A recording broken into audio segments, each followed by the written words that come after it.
दुनिया का सबसे इंटेलिजेंट साइंटिस्ट एल्बर्ट आइंस्टाइन, जिन्होंने E=mc² जैसी इक्वेशन दी, जहां E बोले तो एनर्जी, M बोले तो मास और C बोले तो स्पीड ऑफ लाइट। यानी अगर किसी भी चीज की एनर्जी कितनी है यह आपको पता लगाना है तो आपको उसके मास को स्पीड ऑफ लाइट के स्क्वायर से मल्टीप्लाई करना होगा। आइंस्टाइन ने कहा था कि एनर्जी और कुछ नहीं बल्कि मास और उसकी स्पीड का ही बदला हुआ रूप है। 9 नवंबर 1921 को नोबेल पुरस्कार से नवाजे गए आइंस्टाइन का जन्म 14 मार्च 1879 को जर्मनी में उल्म नामक जगह पर हुआ था। उनके माता पिता धर्मनिरपेक्ष यहूदी थे। महज 5 साल की उम्र में पहली बार उन्होंने कंपास देखा था तो उन्हें बहुत ज्यादा आश्चर्य हुआ था। इससे उनके मन में ब्रह्मांड की अदृश्य शक्तियों के बारे में चीजें जानने की तलब पैदा हुई थी। आज हम आपको इन्हीं आइंस्टाइन से जुड़ा एक अजीब और गरीब किस्सा सुनाते हैं। नमस्कार, मेरा नाम है रिया शर्मा और आप देख रहे हैं TV9 भारतवर्ष।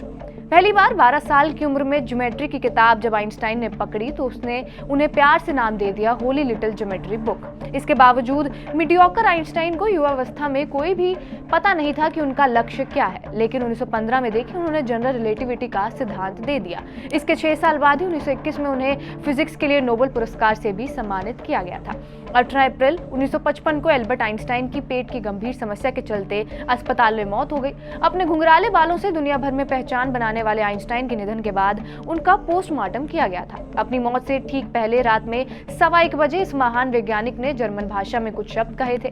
प्रिंसटन अस्पताल में उस वक्त ड्यूटी पर तैनात नर्स को जर्मन नहीं आती थी, इसलिए इस महान वैज्ञानिक के अंतिम शब्द भी हमेशा के लिए खोकर रह गए। आइंस्टाइन की मौत के बाद न्यू जर्सी के ट्रेंटन में उनको दफन कर दिया गया था। हालांकि उसके अगले ही दिन उनके बेटे हांस एल्बर्ट ने दावा किया था कि ताबूत में रखा आइंस्टाइन का शरीर पूरा ही नहीं था। इस बारे में न्यूयॉर्क टाइम्स ने अपने फ्रंट पेज पर एक आर्टिकल प्रकाशित किया था। इसमें दावा किया था कि थ्योरी ऑफ रिलेटिविटी और न्यूक्लियर फिजन के विकास को संभव बनाने वाले आइंस्टाइन के दिमाग को स्टडी के लिए निकाल दिया गया था। उनका पोस्टमार्टम करने वाले डॉक्टर थॉमस हार्वे ने आइंस्टाइन के परिवार की मंजूरी के बिना ही उनका दिमाग निकाला था। तब डॉक्टर हार्वे का कहना था कि दुनिया के सबसे प्रतिभाशाली इंसान के दिमाग की स्टडी करना बेहद जरूरी है। वैसे तो आइंस्टाइन ने इस बात से मना किया था कि मौत के बाद उनके शरीर का किसी भी तरह से परीक्षण ना किया जाए। इसके बावजूद उनके बेटे हांस ने डॉक्टर थॉमस हार्वे को अनुमति दे दी थी कि उनके दिमाग की स्टडी की जाए। हांस का कहना था कि डॉक्टर हार्वे दुनिया की भलाई के लिए काम कर रहे हैं। तब डॉक्टर हार्वे ने आइंस्टाइन के दिमाग की दर्जनों तस्वीरें खींची थी। इसके बाद उन्होंने उसके दिमाग के 240 टुकड़े काटकर कुछ और वैज्ञानिकों को रिसर्च के लिए भेजा था। बताया जाता है कि डॉक्टर हार्वे ने आइंस्टाइन के दिमाग का एक हिस्सा साइडर बॉक्स में रिसर्च के लिए दूसरे साइंटिस्ट तक पहुंचाया था। साल 1885 में डॉक्टर हार्वे ने आइंस्टाइन के दिमाग पर एक पेपर भी पब्लिश किया।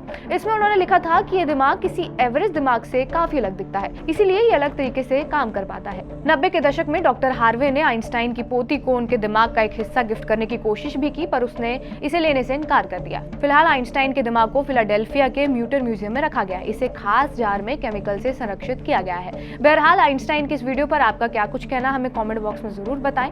बाकी देश और दुनिया की तमाम बड़ी खबरों के लिए जुड़े रहे हमारे साथ TV9 डिजिटल पर।